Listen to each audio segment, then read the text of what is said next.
Salut les turfeuses, salut les turfeurs, bienvenue pour un nouveau pronostic de Benoît Requin. Ok, place au pronostic du quintet du dimanche 18 février, direction Paris-Vincennes pour le prix d'Arras. Trop attelé, 2700 mètres, 16 partants, réunion 1, course 4, indice de confiance 3 sur 5. Petit retour sur le quintet du vendredi 16 février. Dans mon pronostic, je vous ai donné le tiercé en 5 chevaux. Et depuis dimanche dernier, ça s'enchaîne bien. Hein. Dimanche dernier, tiercé en 5. Lundi, tiercé désordre. Mardi, pareil. Mercredi, tiercé ordre et quintet désordre. Jeudi, tiercé désordre et vendredi, tiercé en 5. Ça fait plaisir. Il y a des résultats. On continue comme ça. Ok, c'est parti, on commence le pronostic et on commence avec le numéro 1, Grand Canyon, et on écoute l'entraîneur Xavier Raman. Grand Canyon est très bien physiquement, il a encore très bien terminé son parcours le 25 janvier. Il a connu des soucis l'année dernière et ne fait que rattraper le temps perdu. Je craignais l'élimination, faute de gains suffisants. Je suis très heureux de le voir au départ, il détient une très bonne chance à ce niveau. Waouh, quelle chaleur! Xavier, il est super chaud, avec son Grand Canyon. Il y a de quoi, effectivement, il rattrape le temps perdu. Il mérite toute cette réussite, ce Grand Canyon. Il porte bien son nom, Grand Canyon. Moi, il me plaît beaucoup. Évidemment que je l'ai mis très haut. C'est une base. Je l'ai mis 3e. On passe au numéro 2, Hacker Lover, et on écoute Mathieu Mottier. Hacker Lover était dans le mauvais wagon à la corde la dernière fois et on a mis du temps à ressortir en fait, tout simplement. Bon, j'ai pas pu voir ce que j'aurais souhaité. Voilà. Là, il découvre ici un bon engagement face à ses aînés. Bon, physiquement, il paraît toujours aussi bien, avec un peu de fraîcheur, mais bon, il est prêt. J'en attends une très bonne sortie. Il doit lutter pour les premières places. Il doit lutter pour les premières places, pardon. Et il est super chaud lui aussi. Mathieu Mottier aussi est chaud avec Hacker Lover. Ce numéro 2, en tout cas, il va en faire souffrir plus d'un sur sa route. Moi, c'est tout simplement lui mon préféré. Je l'ai installé en tête. On passe au numéro 3, Feeling Boy. Et on écoute Yves Dreux. Feeling Boy a très bien fini pour prendre la 2e place d'un quintet réservé à des chevaux âgés de 9 ans à 11 ans dernièrement. Dimanche, sa tâche elle se complique sérieusement. Il affronte des plus jeunes et des chevaux étrangers de qualité. Même en courant bien, je pense qu'il devra se contenter de la 5e, voire de la 4e place au mieux. Là, par contre, il est moins chaud l'entraîneur. Là, Yves Dreux, c'est pas la même chaleur que pour les deux précédents cités. Mais bon, on peut pas être tout chaud. Il est honnête. Voilà. Enfin, il est honnête, j'espère. Je l'espère en tout cas. Enfin bref, moi ce numéro 3, je l'ai gardé malgré cette fraîcheur d'entraînement. Là. Je l'ai gardé, mais plutôt en bout de combinaison. On enchaîne avec le numéro 4, Fidel Madric, et on écoute Emmanuel Varin. Fidel Madric répète toutes ses courses, et il répond présent régulièrement depuis plusieurs mois. Louis Baudouin, il est suspendu, donc je fais appel à Anthony Barrier. Il lui faut la bonne course et préserver sa pointe de vitesse. Si c'est le cas, si tel est le cas, il est capable de disputer l'arrivée. Je craignais les 7 ans avant coup, mais bon, ils sont très peu nombreux. Ouais, alors c'est bien, tous les feux sont au vert pour une bonne performance. Fidel Madric, vas-y fonce, il n'y a plus qu'à. Moi je l'ai gardé assez haut, je l'ai mis 4e et j'y crois. On passe au numéro 5, Heart of Gold, et on écoute Antoine de Vaugirard. Heart of Gold est à la maison depuis 2 mois. J'ai procédé à quelques soins à son arrivée. Pour sa première tentative à la maison, il avait vraiment besoin de courir. Cela risque d'être encore le cas cette fois. Il a un bon engagement à Laval là, à la fin du mois, avant d'aller à Cagnes. Il sera mieux sur les profils plats et ici, il faut le regarder courir. Faut le regarder courir, entendez par là, on peut l'écarter. Ce numéro 5, c'est ce que j'ai fait, je l'ai carrément rayé.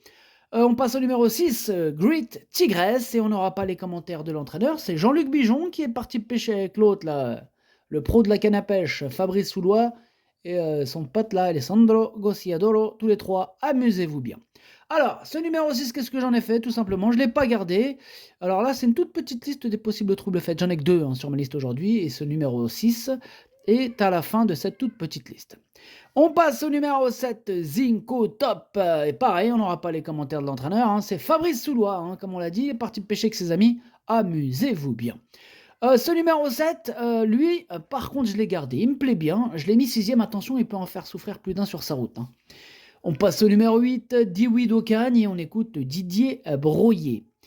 Dewey d'Ocagne affronte des plus jeunes et quelques bons concurrents étrangers. Bon, il n'aura pas la partie facile, hein. Cette course, ça va surtout lui permettre de se maintenir en forme, hein, bon, en attendant de meilleurs engagements, hein, tout simplement. Donc pareil, on peut l'écarter d'après Didier Broyer et d'après moi aussi, hein. Donc là, ça fait 2 personnes qui veulent l'écarter, ce numéro 8. En tout cas, voilà, je l'ai mis de côté, ce numéro 8. Je l'ai pas retenu, si vous préférez.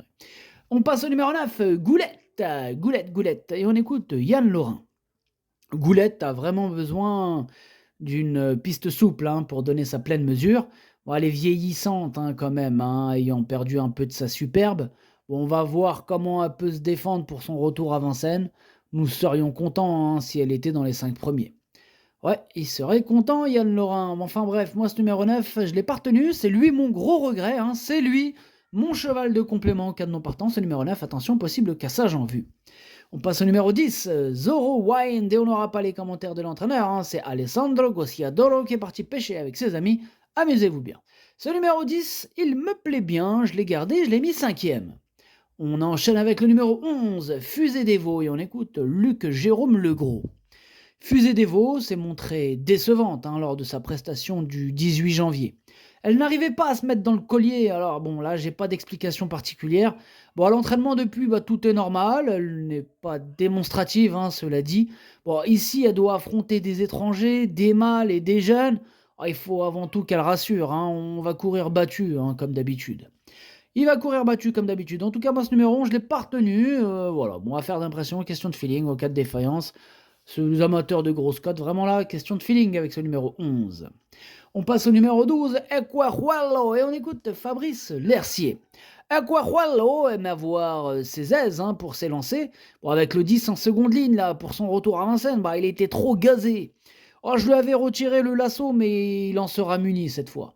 Bon, il doit affronter les haches, hein, et des étrangers. Bon, la partie, elle ne sera pas facile, hein, pour jouer un premier rôle, mais il peut accrocher une petite place, hein, en venant sur les autres. Bon, il est très bien, hein, physiquement. Voilà, quoi. Ok, merci Fabrice Lercier. Moi, ce numéro 12, je ne l'ai pas retenu. On passe au numéro 13, c'est Golteria, et on écoute Luc Rollins. Golteria s'est très bien comportée la dernière fois, hein, compte tenu du très mauvais parcours, hein, dont elle a été victime. Elle fait toujours de son mieux, alors certes c'est une course européenne, hein, mais je pense quand même qu'elle va très bien courir, d'autant qu'elle sera déférée des 4 pieds, hein, ce qui n'a pas été le cas depuis un petit moment, hein. Donc faut le préciser quand même. Ouais, faut le préciser, hein, déférée des 4 pieds depuis un petit moment, ah ça donne envie de la glisser sur un ticket, en tout cas c'est ce que j'ai fait, je l'ai glissé dans mon pronostic en toute fin de combinaison. On passe au numéro 14, Eros Zola, et on écoute Nicolas Bazir.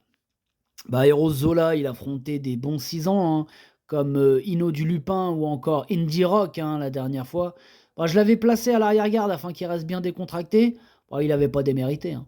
C'est sur les 2100 mètres, hein, qu'il a réussi à briller depuis son arrivée à l'écurie, mais je ne pense pas que ce soit un problème de distance. S'il reste détendu, il peut bien faire. Ouais, on va voir si c'est pas un problème de distance, on va le savoir là dimanche. Voilà, donc si c'est pas un problème de distance, il va finir fort, hein. Il va en éclater plus d'un sur sa route. Voilà, bon, maintenant ce numéro 14, il me plaît beaucoup, je l'ai mis 2e, hein, en espérant qu'il ne déçoive pas, hein, sur ces 2700 mètres bien sûr. On passe au 15, Ziguli dei Grappi. On écoute Alessandro Raspante. Bonjour Alessandro. Si, bonjour. Ziguli dei Grappi n'a pas bien couru dernièrement, car elle n'a pas eu un parcours à l'abri. Plus récemment, elle n'a pas couru à Milan, car son driver, il était malade. Il avait une gastro-entérite. Elle est bien en travail et il compte sur elle. Ok, très bien, Alessandro Raspante. Alors, moi, ce numéro 15, je compte un peu moins sur elle, étant donné que je ne l'ai pas retenu. Voilà, maintenant, c'est le chef et le capitaine de ma petite liste des possibles casseurs de tickets repérés, ce numéro 15, donc attention tout de même. Et on termine avec le numéro 16, Guapa Mahboula, et on écoute Christian Bijon. Guapa Mahboula, elle alterne les 2 spécialités avec une certaine réussite, hein. Il avait très bien couru à l'athlé le 1er janvier sur les 2850 mètres, mais dans une épreuve moins relevée, hein. Là, dimanche, il affronte les 7 ans et des concurrents étrangers. L'engagement à 50 € du plafond des gains, bah, il se refuse pas, hein, ça c'est sûr. Bah, il manque de maniabilité maintenant, hein, mais bon, il est pas hors d'affaire, même si sa tâche, elle se complique. OK, merci, pour ce petit commentaire Christian, Bijon. Alors, ce numéro 16, je l'ai pas retenu, non plus. Par contre, c'est un regret, c'est mon deuxième cheval de complément en cas de nos partants, attention. Le pronostic, ça donne 2, 14, As, 4, 10, 7, 3, 13. Merci d'avoir suivi cette vidéo. N'hésitez pas à mettre un pouce bleu si la vidéo vous a plu. Pour accéder à tous mes tickets pour la course du Quintet, rendez-vous directement en description de la vidéo. À jouer avec modération. Bonne chance. Chopez-le moi. Ciao.